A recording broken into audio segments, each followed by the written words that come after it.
찐 스크리닝으로 이어가겠습니다. 유한타증권의 박진희 부장입니다. 안녕하세요. 네, 안녕하세요. 예, 오늘장 핵심부터 알려주세요. 네, 오늘 장 핵심 키워드를 제가 선정하기 되게 좀 힘들었는데 우려와 기대감이 좀 공존하는 시장인 것 같습니다. 이번 주 국내 시장 삼성전자 실적 잠정치 발표하고 또 금통이 있고요. 미국 시장은 또 CPI하고 전체적으로 이제 테슬라의 이제 로보택시 이런 부분들 발표되면서 기대와 우려감이 시장을 좀 공존하고 있는 것 같습니다. 네, 그래서 종목별로도 상당히 온도차가 크게 벌어져 있는데 쭉 좀 스크리닝을 해주시죠. 네. 오늘 시장 스크리닝 좀 해보도록 하겠습니다. 일단 테슬라 로보택시 기대감에 오늘 자율주행 관련주들 강세 보여주고 있고요. 자동차 부품주들도 좀 강세 보여주고 있는 모습, 인도 IPO와 관련해서 현대차도 좀 반등에 나선 모습 보실 수가 있겠습니다. 눈에 띄게 장 초반에 좀 하락한 섹터는 조선 섹터였는데요. 아까보다는 조금 하락폭이 조금 줄어든 것 같습니다만은 일단은 파업과 관련된 우려감, 그다음에 중국 내에서의 이제 조선 업의 이제 합병 이슈 이런 부분들이 경쟁력 악화 우려감으로 번지면서 조정을 받고 있는 모습 보실 수가 있겠고요. 이어지는 중동 불안 속에서 아시다시피 이제 실적주인 이제 방산주들의 급등세가 눈에 띄고 있습니다. 현대 롯데, 하나 에어로스페이스, LIG, 넥스원까지 강세 이어가는 모습 보실 수가 있겠습니다. 그다음에 2차 전지 섹터 이제 지금 LG 에너지 솔루션의 4680 지금 배터리 발주와 관련된 이슈 때문에 LG 에너지 솔루션도 강하지만 LG 화학이라든지 2차 전지 섹터 전반적으로 좀 강세입니다. 오늘 대주전자, 포스코 퓨처엠정도 강하고요.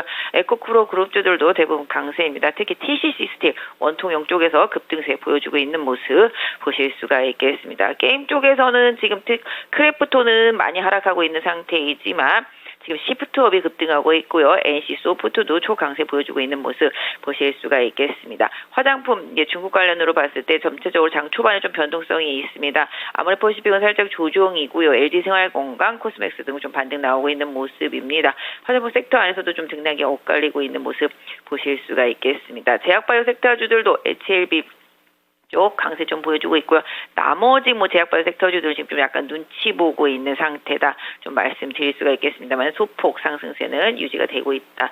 말씀드릴 수가 있겠습니다. 전반적으로 지금 보신다면 중국 관련주들 안에서도 지금 여행이라든지 그다음에 면세점 이쪽은 조금 강한 모습 이어가고 있는 모습 보실 수가 있겠고 최근에 좀 유가 상승 때문에 항공주들은 좀 눈치 보고 있는 모습인데요. 환율 를 좀 더 유심히 봐야 될 것 같습니다. 전체적으로 지금 삼성전자 약세 속에서 LG전자라든지 삼성전기 등 이제 IT 섹터주들은 좀 조정을 받고 있는 모습이고요. 시장 흐름만 놓고 봤을 때는 최근에 좀 조정이 깊었었던 화학주들도 오늘 좀 반등에 나서면서 중국 관련주 전반으로도 약간 관심도가 조금 더 올라가고 있고 2차 전지 쪽도 반도체 조정의 빈틈을 잘 메워주고 있는 것 같습니다. 네, 이런 가운데 현재 개수로도 오르는 종목이 조금 더 많고 코스닥 훨훨 날아가는데 유가증권 시장이 날지 못하는 이유 가운데 하나가 아무래도 삼성전자의 부진이 아닐까 싶습니다. 내일 실적 가이던스 발표 앞두고 있는 가운데서도 6만 원권을 겨우겨우 유지를 하고 있는 이런 모습. 오늘 52주 신저가까지 다시 나온 상황인데요. 정말 말 그대로 우려와 기대가 공존하고 있습니다. 삼성전자 어떻게 대응을 해야 될까요? 네, 지금 6만 전자가 위태로운 상태죠. 다들 5만 전자 때만 오면은 사겠다라는 생각들인데, 사실 내일 잠정치 발표 나오는데 시장이 좀 우려가 많이 있습니다. 9조에서 11조까지 계속 얘기들이 나오고 있는데, 하이닉스한테도 밀리는 거 아니냐, 이런 얘기들이 나오고 있습니다. 실적 면에 있어서. 그만큼 삼성전자 위기, 이런 부분들이 상당히 좀 시장 주가에 영향을 많이 주고 있고, 지수에. 또 외국인들의 수급도 계속적으로 이쪽으로 매도세가 끊이질 않습니다. 삼성전자 쉬지 않고 팔고 있는 모습입니다.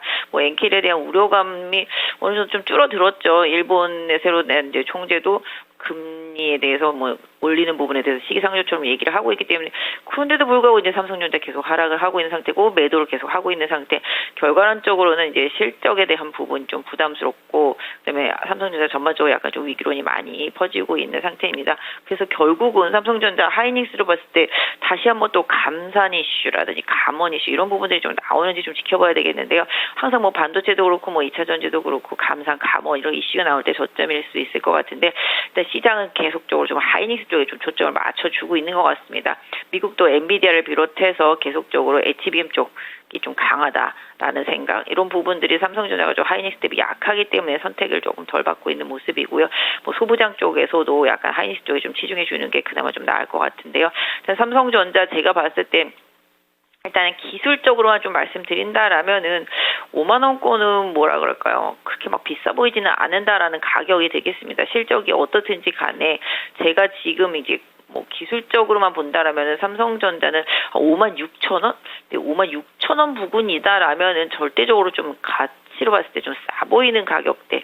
뭐 혹시 거기까지 내려올지는 모르겠습니다만은 5만 6천 원에서 6만 원 사이에서는 뭐 장기적인 관점에서는 한번 분할 접근 시도는 좀 필요하다고 보여지고 있는데요. 다만 이제 내일 실적 발표, 그다음에 리포트라든지 수급적인 반응을 좀 더 봐야 되는데 결국은 삼성전자는 외국인들의 수급이 해결을 해줘야 된다라는 측면으로 좀 봐주시면 좋겠습니다. 그래서 삼성전자 섣불리 매수하기보다는 뭐 물론 분할 매수 나쁘지 않습니다만은 외국인들의 수급이 돌아오는 타이밍을 조금 기다려 보시는 전략, 이 부분이 좀 삼성전자한테는 조금 더 필요하지 않나 싶습니다. 그러면 간략하게 오늘장 대응 전략 정리해 주시죠. 네, 시장이 지금 계속 돌아가고 있습니다. 중국 관련주, 제약바이오, 반도체 2차전지 이렇게 섹터 그룹 나눠서 계속 순환매 돌고 있습니다. 지난주에 시장 좀 조정을 받은 상태이기 때문에 개인적으로 조금 가격 메리트가 있다라면 중국 관련주들 쪽들 저점에서 한번 공략 가능해 보이고 있고요. 2차 전지는 그냥 계속 말씀드린 대로 2차 전지 쪽들은 레버리지 ETF를 조금 활용하시는 전략, 어떤 종목 갈지 모르니까 대신에 이제 2차 전지 워낙 장기적으로 좀 많이 빠졌기 때문에 가격 메리트를 꾸준히 좀 보시는 전략이 좋을 것 같고요. 10일 날 로보택시 발표 있습니다. 그 전까지 로봇 관련주들하고 자율주행 관련주들 좀 순환매 흐름 보일 수 있겠습니다. 그래서 중국 관련주에서는 뭐 면세, 뭐 카지노도 있겠습니다만은 기본적으로 화장품, 중국 관련해서 화장품, 해서 코스맥스라든지 이런 쪽들 좀 봐주시고요. 로봇주, 그다음에 자율주행 관련주들 단기적으로 이제 목요일 이슈 전까지 좀 트레이딩하는 전략 보시고, 조선주는 조금 관망하시는 전략, 그다음에 방산주도 좀 따라가기는 좀 애매하다. 오히려 좀 싸 보이는 종목들의 저점에서의 조정을 조금 더 활용해서 좀 이번 주는 좀 시장 대응하시는 게 좋겠고요. 개인적으로 봤을 때는 이번 주도 이제 계속 좀 변동성 많이 있을 것 같습니다. 한국이랑 미국에서 나오는 지표 계속 좀 잘 챙겨서 대응하셨으면 좋겠습니다. 네, 내일 뵙겠습니다. 네, 감사합니다. 네, 지금까지 유한타증권의 박진희 부장 함께했습니다.